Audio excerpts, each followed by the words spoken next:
최순실 씨가 박 전 대통령과 같은 서울구치소에 있다가 시설이 아주 좀 새로 지어져서 좋다는 서울의 남부구치소로 가 있는데 여기에서 이제 독방에 역시 들어가 있는데 이런 얘기 했다고 하네요. 네, 최순실 씨 남부구치소 이감 후에 배정된 독방 크기가 누우면 머리와 발끝이 벽에 닿을 정도로 작아서 답답함을 호소하고 있다 이렇게 얘기를 했습니다. 이 최순실 씨 같은 경우에는 이전에도 공황장애를 호소한 적이 있는데요. 네. 자, 헌재에서 어떻게 얘기했는지 한번 들어보시죠. 네. 원래 우울증으로 한 2, 3년 다리를 못 써갖고 움직이질 못하고 병원에 2년 동안 입원해 있었고 공황장애가 심해서 비행기 타고 이럴 때도 약을 복용하지 않으면 못합니다. 지금도 구치소에서 계속 약을 먹지 않으면 심장이 뛰고 잠을 잘 수가 없고 막 그 폐쇄공포증 같은 게 와서. 네, 지금 보면 우울증으로 한 2, 3년 다리를 못 써서 움직이지 못했고 공황장애가 심해서 비행기 탈 때도 약을 복용해야 되고 그래서 못 잔다, 폐소공포증까지 있다 이렇게 얘기를 하고 있거든요. 지금 보이는 화면이 방금 보이는 화면이 독방이에요. 근데 실상은 이런 그럼 치료하는 약이 그럼 반입이 됐느냐 보면은 그거는 아니란 말이죠. 폐소공포증은 약 먹어야 될 정도 아닙니까? 예, 그러니까 뭐 좀 그 엄살이라고 표현해야 되는지 뭐 그런 것 같은데 지금 또 저기 남부구치소 이감후에 독방 크기가 내 머리와 발끝이 바로 닿는다 누우면. 저분이 그렇게 장실은 아닌데. 예, 그래서 제가 들은 말은 최순실 씨가 150 초반대 키라고 제가 들었거든요. 저희가 봐도 그렇고요. 기자들 예. 얘기를 들어봐도. 그러면은 지금 말이 안 되는 거죠. 그러면 저게 아무리 여자들 저 수용하는 시설이라 하더라도 그거는 아닐 것 같고요. 만일 그렇다 그러면은 글쎄요. 그 좀 최순실 씨가 느끼는 어떤 감정적인 느낌상 굉장히 좁다고 느낄 수는 있고 그리고 독방 생활을 해본 그 수용자들 말에 의하면 처음에 들어가면 정말 헉한다는 거죠. 네. 워낙 좁다 보니까 그런 뭐 좀 감정적인 면인 것 같은데요. 저는 최순실 씨가 다른 것보다 지금 그 변호인 외에는 면회가 금지됐다가 접견 금지죠? 네, 박 전 대통령 구속 후에 그 면회가 풀렸어요. 그래서 변호인 이외에 면회가 지금 가능한데 아마 그런 면에서 나오는 뭐랄까 하나를 풀어주니까 또 하나의 불만이 나오나 싶기도 하고 네. 지금 이 엄중한 사태에 대해서 너무 좀 안일하게 생각하고 있는 거 아닌가 뭐가 이런 생각도 실제로 들고 머리하고 발에 닿아서가 아니라 예, 심리적인 비좁음을 느끼는 것일 수 있다. 네. 네, 지금 화면으로 봐도 좀 독방이라서 그런지 많이 좁아 보이기는 하거든요. 혼자 누우면 좀 이렇게 꽉 찰 것 같은 느낌이 들기는 해요. 근데 그 구치소별로 독방의 규모 자체가 다르다고 한다면 그것도 좀 문제가 있는 건 사실 아니에요. 원래 좀 통일되어 있는 거 아닌가요? 저는 뭐 사실 그 크기는 별 차이가 없을 것이다. 네. 다만 저렇게 답답함을 호소하는 이유는 그래도 서울구치소의 생활이 몇 개월 됐지 않습니까? 네. 그런 나름대로 익숙해졌겠죠. 그런데 이제 새로운 이 환경에 적응하는데 시간이 좀 걸리는 것이 아니냐. 거기에 대한 좀 애로를 이야기한 것 같고요. 그리고 또 한편으로는 아까 이수희 변호사 말씀하신 것처럼 계속적으로 지금 최순실 씨 입장에서는 이 행정생활부터 시작해서 그 앞서는 수사까지 자신은 부당한 대우를 받고 있다는 이미지를 계속적으로 바깥에 알리고 싶어하는 그런 측면도 분명히 있는 것 같습니다. 네. 자, 접견 금지 결정은 최순실 씨 해제가 됐지만 뭐 오는 사람은 거의 없다. 뭐 딸도 덴마크에 있고 지금 분위기는 그럴 것 같기도 하고요. 어떻게 보십니까? 저런 그 독방, 폐소공포증 옛날에 호소한 거. 저는 최순실 씨의 일련의 행태를 보면 상당히 독특해요. 그리고 상당히 군림하는 자로서의 그 오만함들이 곳곳에서 보이고 아직도. 그리고 그 또한 아주 법률적으로 우리에게 새로운 상식을 계속해서 알려준단 말이에요.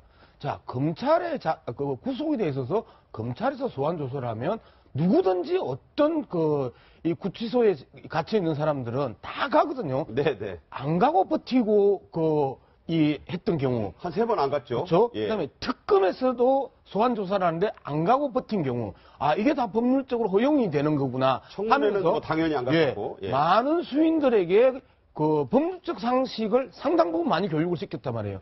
그다음에 이제는 구치소라는 게 뭡니까? 기본적으로 벌을 받는 공간이거든요. 네. 벌을 받는 공간이 넓다, 좁다, 비좁다, 막혔다. 이렇게 이야기를 하면서 또 변호사에게 바깥에 언론 플레이를 시키는 것 자체를 보면 정말 특이하다.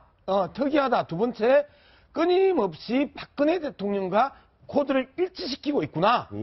희생자로서의, 피해자로서의, 그 다음에 억울하게 엮인 자로서의 모습들을 끊임없이 국민들에게 어필하면서 여전히 자신들의 결백을 조작해내는구나 이런 느낌을 받는 거죠. 피해자 코스프레를 하면서도 군림하는 그런 그 오만함은 여전하다 뭐 이렇게 이야기를 하셨는데 근데 저는 이제 과거에 제가 그 언론인으로서 근무를 할 때 최순실 씨를 만나본 적은 있어요. 직접요. 만나보셨어요? 예. 근데 아. 본인이 네. 만나려고 장소를 약속해서 만난 게 아니고 네. 본인이 움직이는 동선에서 제가 기다리고 있다가 아, 그러셨군요. 만난 적이 있는데 네.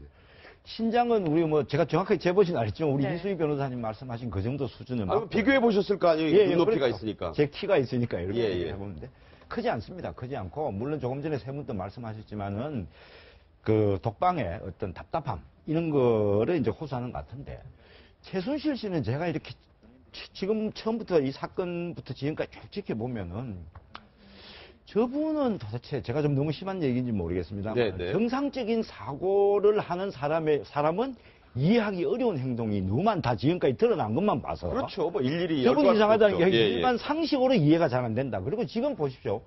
최순실 씨 본인으로 인해가지고 최순실 씨 입장에서는 최순실 씨 본인으로 인해가지고 주위에 자기를 직간접적으로 뭐 도와줬던 여러 사람들이 지금 다 구속이 돼 있어요. 네, 네. 또 지금 형사처벌을 지금 눈앞에 두고 있어요. 네, 네. 자기가 그동안 뭐 40년간 뭐 충성을 다하겠다고 자기가 얘기했던 그 박근혜 전 대통령도 지금 구속이 돼 있는 상태예요. 네. 그런데도 지금 뭐 구치소가 좁아가지고 머리가 대고 이래가지고 뭐 이런 얘기 하고 싶을까요? 네. 그렇다면 일반 상식으로 보면은 최순실 씨 같은 입장에서는 특검에 대해서 민주특검이 아니라고 얘기할 게 아니라 도리어 국민들한테 조금이라도 좀 죄송스러운 이런 자세를 가지는 게 옳지 않겠냐. 그런데 그게 상식인데 최순실 씨 저런 행동은 상식이 아니란 말이죠. 네.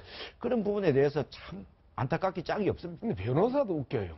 예. 저 이야기가 나와서 언론에 알려지면 당연히 최순실 씨가 집중적인 비난을 받을 것인지 판단을 못하는 거 아니에요, 지금. 그렇지 않으면 변호사가 최순실 씨한테 물미기려고 하는 것이거든. 그럴 리가 있겠습니까? 네. 아무튼 비상식이다, 오만이다, 뭐 이해가 안 되는 그런 행동들이 너무 많다. 지금 이런 말씀이셨고요. 박근혜 전 대통령이 다른 어떤 수감자가 이제 봤다고 합니다. 이것도 저희가 확인하지는 못했지만 밖에 나와서 구치소 내 운동장에서 좀 이렇게 운동인지, 그러니까 구치소 안에만 있다 그랬잖아요, 차 교수님. 그런데 45분간 주어진 그 시간 동안에 좀 이렇게 돌아다니면서 뭔가 있었다, 이런, 그러니까 그 모습이 목격이 됐다고 하는데요.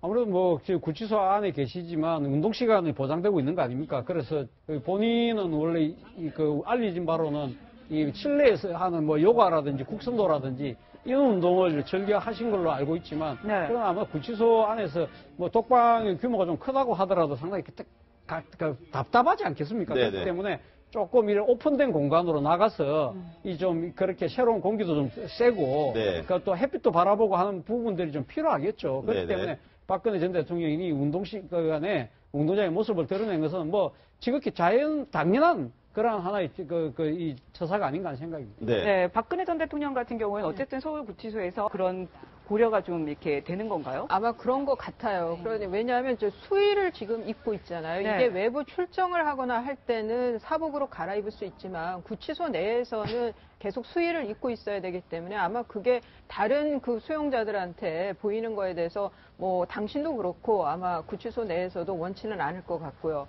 그리고 이제 이 운동 시간이라는 게 처우를 위해서 반드시 지켜져야 되는 거예요. 저 룰이죠. 예, 그렇기 때문에 이제 운동장에서 아마 좀 시간 배분을 해서 박 전 대통령에게 배려를 하는 것 같은데, 뭐 알려진 바에 의하면 박 전 대통령 국선도라든가 이런 걸 아주 고수라고 지금 알려져 있잖아요. 네. 네, 그래서 뭐 그 지금 독방이 다른 재수자보다는 넓은 독방을 쓰고 있기 때문에 아마 실내에서의 운동을 하지 않을까. 그리고 지금 일과 시간에요. 그 막 자고 싶다고 해서 막 잘 수 있고 이런 게 아니에요. 그런 데가 아니죠, 거기가. 못 자요? 예. 그러니까 군대하고 같다고 보면 돼요. 6시 반에 일어나면 그 이후에 잠들 시간까지는 정자세로 있어야 된다는 거거든요. 그런 면에서 뭐 좀 그 책이라든가 뭐 8권 들어갔다고 하니까 그렇게 소일하지 않을까 싶습니다. 네. 11시 50분부터는 지금 구치소의 점심시간으로 규정되어 있기 때문에 지금은 어쨌든 4차 옥중조사는 잠정 중단된 것으로 알려지고 있습니다.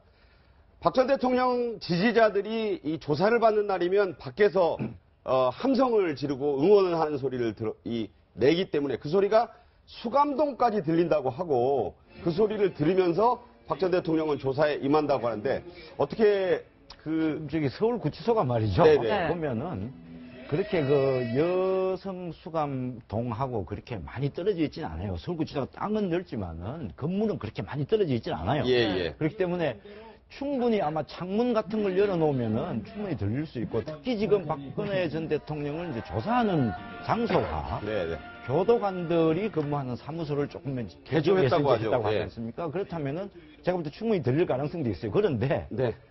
모르겠습니다. 박근혜 전 대통령이 그 본인의 지지하는 지지자들의 저 함성, 뭐 힘내라 이런 함성들을 힘내세요. 뭐 그러겠죠. 들으면서 박근혜 전 대통령이 어떤 생각을 할지 모르지만은 참 현직 대통령이 지금 이제 전직이 됐죠. 직전 그러니까, 대통령. 그러니까 현직 이제 대통령 때 탄핵이 되고 구속이 되고 이런 상황이 이런 사태가 좀 저는 빨리 좀 어떻게 수사도 빨리 좀 마무리가 되고 재판도 좀 빨리 갔으면 하는 그런 생각이 그러고 누구를 지지하고 안 하고 하는 그런 분들이 너무 저렇게 물론 뭐 표현의 자유는 뭐 개인이 보장되겠습니다. 네네. 너무 좀 이렇게 활발하게는 좀 안 했으면 하는 게 제 개인적인 바람입니다. 네.